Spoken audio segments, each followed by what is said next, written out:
เอาไว้เอามาจนเละได้ทางข้อหมอตีเงียบ หิมข้าง แถวแหงย่างบ่ได้ว่า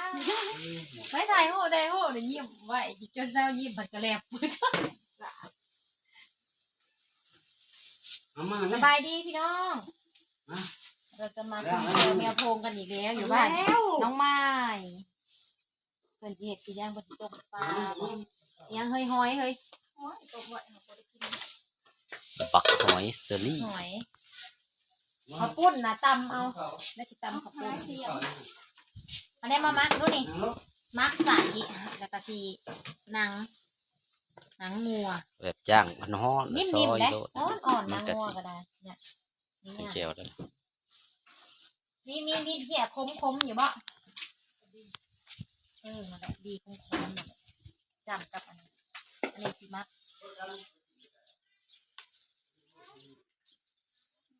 ใส่แล้วก็ข้าวปุ้นตำซั่วข้าวปุ้นก็มาขั่วมาท่านบ่มีนะกะขั่วนี่ต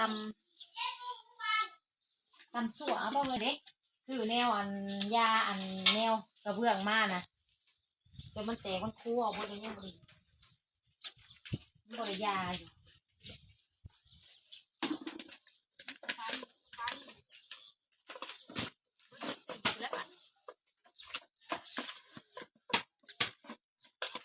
ติดอีกเตาหนึ่งมาต้องมาเก็บกิโลขนมแกมที่พักเก็บยาไปเล่นเราก็จะตำข้าวปุ้นตำรวนมาแต่บ้านน้องบอยเลยพี่น้องเลยมาแวะน้องไม้ก่อนสิเมื่อบัดนี้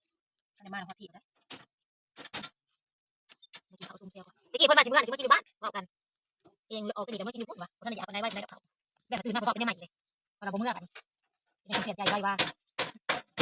นั่นกี่วันอะไรเว้ยเขาทำอะไรต้องไปทำแล้วปุ่นบ่มีบอกแย่งเกิดอะไรอีกเขาทำนี่แม่ทำมันก่อนเก็บผักหน่อย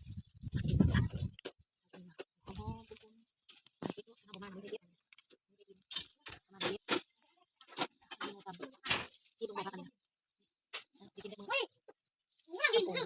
คือว่าเอาไปลงแข่งมือนะเฮ้ยพูดมันพ้นนะถ้าไปถ่ายคลิปตีมไว้พูดมันพ้นนะหอดกระทะในรูเนี่ยกินใช่ปะ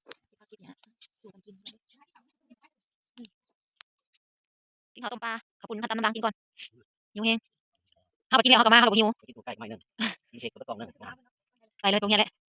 น้องไม้ต้มปลานิลกินก่อนต้มปลานิลกินก่อนเวลาจะตำกินกำลังปลาใส่ก็ดีน้ำคือลืออยู่พี่น้องจ๋าอย่างใส่ก่อนปลาอย่างไปข้าวเดียวมาใหม่เบิร์ดพี่น้องเลยอย่างใส่เก็บแล้วซัมเมอร์กับเบียร์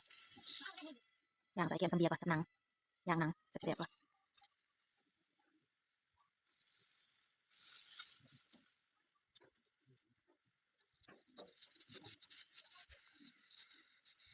ไม่นี่มะขามบ่มะขามบานทำซุกนี่แม่กี่พ่อแล้วอยากใบเขาหามะขามบานมาเนี่ยวะโอ้ยกินก็อยากเมื่อนี้เราก็อยากเขาว่าเขามาสวยแต่ถ้าที่เขาแบบไหนมา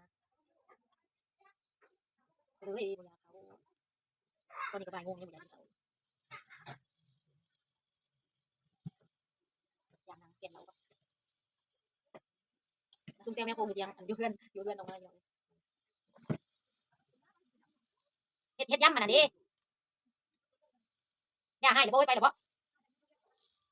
ให้ดอกไปโรงเรียนสบายไปโลดไปโรงเรียนมีแห้งเงาโลด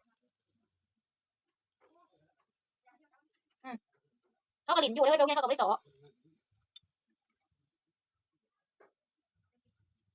เอาเอ็กเอามาติ๊บหนึ่งเขานะเอ็กเอามากินเอามาเงินไม่ใหญ่กับติ๊บหนึ่งกับนี่เบิร์ตตัวนะก่อนเทศไทยแต่ถือมานั่งติ๊บหนึ่งไปกินข้าวเจ้าลุงบอยกับกุ้งกินอยู่ในเรือนนะบ่อยากขนาดบริกินไรก็ยังอ้วนกินแบบอดๆหิวๆนั่นแหละเราไม่ต้องอ้วน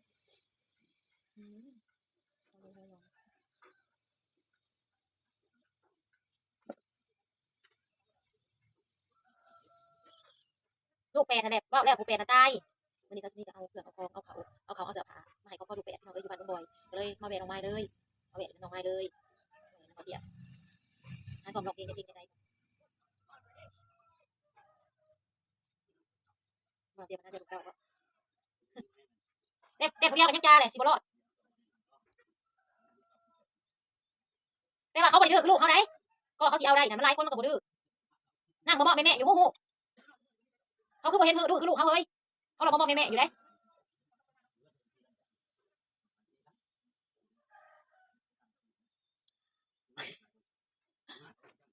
ทางนั้นไปกินข้าวทางนั้นกินข้าวข้าวบ้านนี้กินตำกับปุ้นพี่น้องเอ้ย กุ้มการหาเงิน เอาให้ลูกไปเอาเงินซื้อ ผู้นอนก็นอน ให้ ผู้กินก็กิน นี่ก็บ่เอาแหน่ต่อเงิน มาบ่ให้อีกแล้วมาลงไปบ่ให้มาอีกบ่ให้อีกแล้ว ให้ทั้งให้ให้งานก่อน เวลา ขายกับ หาเงินถอยกันซะก่อน ให้อยู่วันละ400 มันสิ 500 ได้ ให้ เงิน วัน หม ละ ด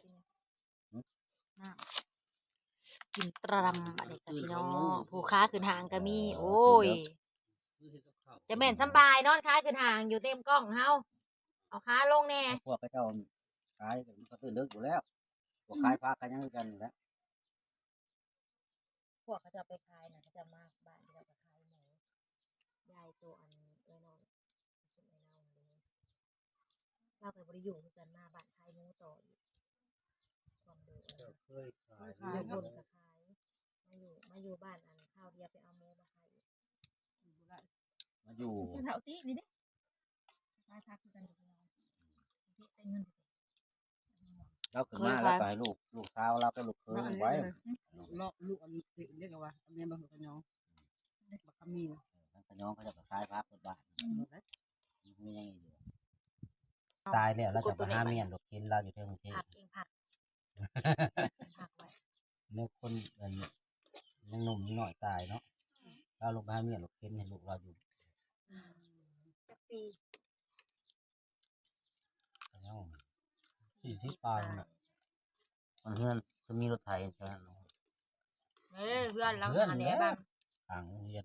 เห็นนักที่ตื่นเอาเลยเรื่องเลย ถ้าเพื่อนจะดาวไปอันนี้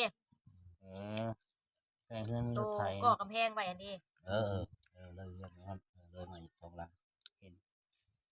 เราตายแล้วเราลงไปล้างรถเข็นให้ลูกเรายุงเทพ บ่เฒ่าตายปีกายนี้ครับ มีแล้วนะ ลูกเคยเฒ่าเรื่องเด้อ กับผู้ตายนั่นแหละ เห็น พวก พวกค เขา น ลุง พูด เถอะเขาเห็น รับหลังกินในลูกแล้วลงเรือลูกเปล่าเนาะเปล่ามาลงต่อ เราเข็นนั้นเขาถึงตัวเขาวะเราเข็นเพิ่นนะ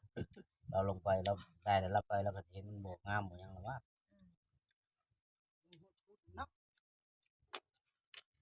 ตายแล้วไปเดี๋ยวเบิดนี่เนาะ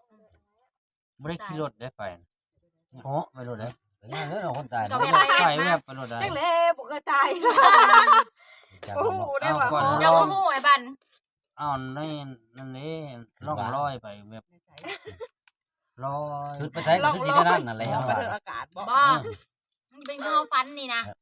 คือแบบพัน เฮาก็ยังแบบไปแบบมาเฮาฟันน่ะ คือลักษณะนั้น ตาย เรื่องเฮาน่ะเท่าได้เรื่อง ตายแล้วก็ ตา เจ้าย ก็สิแบบนั่นแหละ ตายนักขอคือกันแล้วเถื่อนพันติดพันโต เฮาบ่จื้อได้ ตื่นมาว่าสิจื้อเขาตื่นมาลืมเบิ่งคือเป็นนี่แหละคือผ่านไป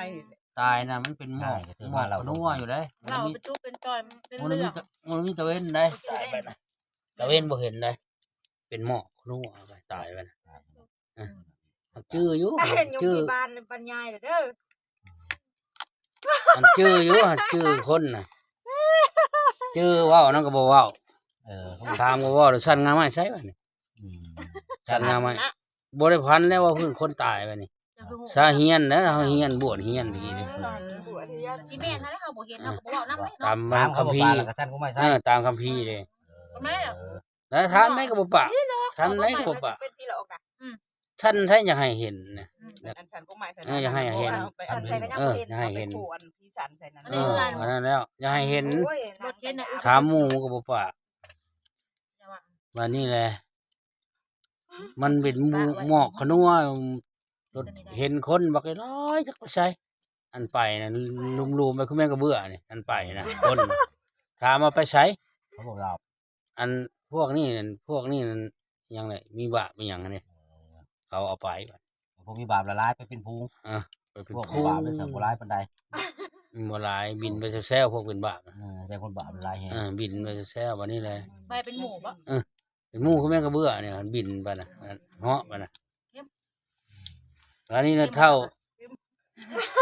เย็บหาบ่ยอมอยากกินบ่หมดเย็บกับบ่โตนอย่างนี้ เท่านี้อยากกินน้ำบาดนี้ขอน้ำไผ กิ กิ น น ผั ก็ ก บ่ ห ได้ ลายๆอ่ะ น้ำหิวแห้งอะ ทางเดินทางทาง เราเห็นน้ำในกระบอกกันเขาควายเด้มันอยู่ในขี้ดินนะ กินเฮาให้เจ้ากินกับผัก กินแล้วหัวเมื่อคว้าขึ้นมาคืน แจ้ง มา พวกขึ้นมาเป็นคน หิวน้ำไผก็บ่ให้กิน แค่อยู่ยังมีน้ำบุกกล้วยแล้ว มันในเขาควายเด้ แสดงว่าข้าเราสิบ่ตาย พระละเว้นบ่ ฆ่าบ่ตายอันพวกตายคืนพวกตายคืน ของใจขึ้นมักเราคือหยัง อ่าตายคืน แม่นู้ก็แต่รถนะ หอยได้นะไหมคะ หอยแล้วทางเขาดัน ข้า แล้วประ น้อย ตูเลยประตูไปไหน นี่ ไป ครับ จับกันว่าอีกบ่ กินแล้วพอ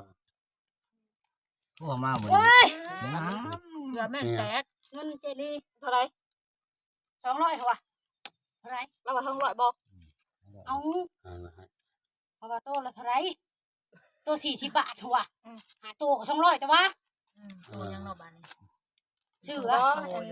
ยิบ แก้ ยิบ เสื เพชร อ ออก หาเจ้า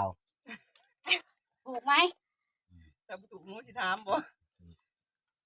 ในอันน่ะกระแจในอันน่ะ ลงมากินตำ หอยนะประตู เข้มช่วยเฮานี่ นั่นแหละแม่พาไปขายของหวานบ่ เห็นบ่ในประตูน่ะ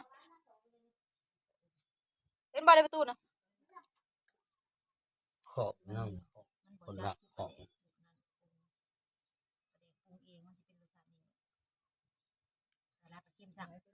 หักพวกตายไปเลยหัก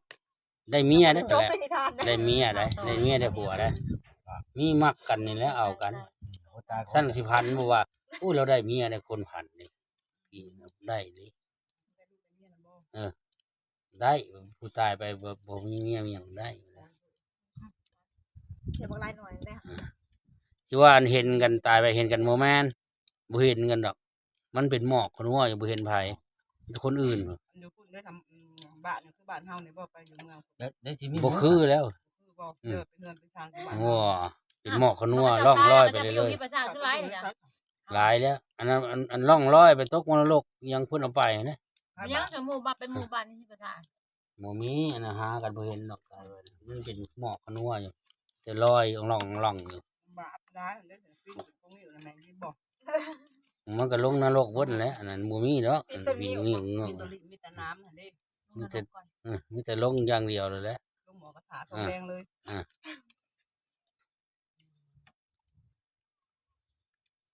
คนตาย ลงแล้วนะ ตาย